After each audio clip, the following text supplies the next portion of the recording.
और लगभग मैं 75 दिन बाद मैंने ये गांव खेत खलियान देखे हैं कि वो जेल में बादल के सिवा तो कुछ दिखता ही नहीं। और मैं किस चीज के लिए जेल गया था उसका भी मैं थोड़ा सा नॉलेज में लाना चाहता हूँ। मेरा ऊपर मुकदमा तो छोटा सा था और 2 साल पुराना था, लेकिन जो समाज के लिए लड़ाई मैंने निवार केस में, नेवावर केस में जो हत्याकांड हुआ था उसमें लड़ी, रातामेटी में जो लड़ाई लड़ी, आशीष भाई हमने जो शाहगंज में लड़ाई लड़ी, उसके मुकदमे को लगाकर पुलिस प्रशासन ने मेरा विरोध करा और जमानत में आपत्ति लगा दी, खारिज हो गई। लगभग मैं 75 दिन तक जेल में रहा और घर परिवार से दूर रहना, जेल की सलाखों में रहना इतना आसान भी नहीं जितना अपन सोचते हैं। मैं कई घंटों रोता भी था कि बच्चे की याद, माँ की याद, बहन की याद और घर परिवार की याद। पर जेल के बहुत सारे लोग रहते थे मेरे साथ में, तो वो बोलते थे कि भैया अगर आप ही इस प्रकार से रहोगे तो कैसे चलेगा। आप लाखों लोगों की उम्मीद हो। जेल के अंदर ये काफी लोग मेरे से बोलते थे कि आप लाखों लोगों की उम्मीद हो, अगर आप ही इस प्रकार से अगर करोगे तो बहुत सारे लोगों का हौसला टूट जाएगा।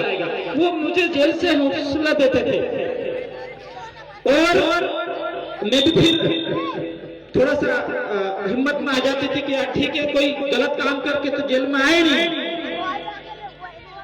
ठीक है जो भी होगा देखेंगे।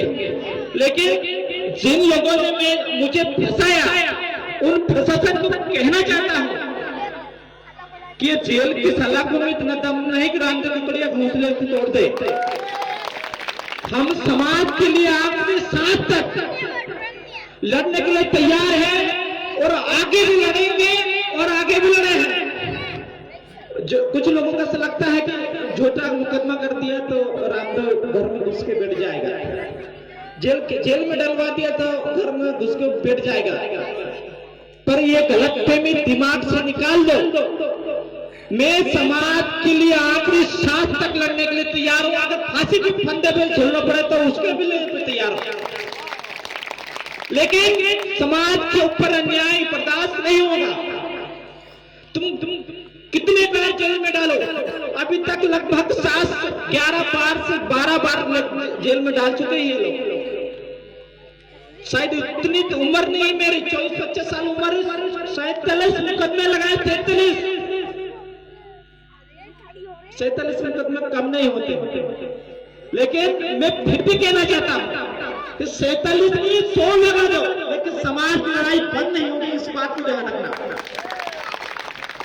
मैं 2 महीने तक जेल में रहा और मैं चाहता हूं कि जो मेन हीरो है मेरे जमानत करवाने में, जो लोग जो 2 ऐसे सिपाही हैं, वो कहते हैं कि राजा ऐसे नहीं बनता।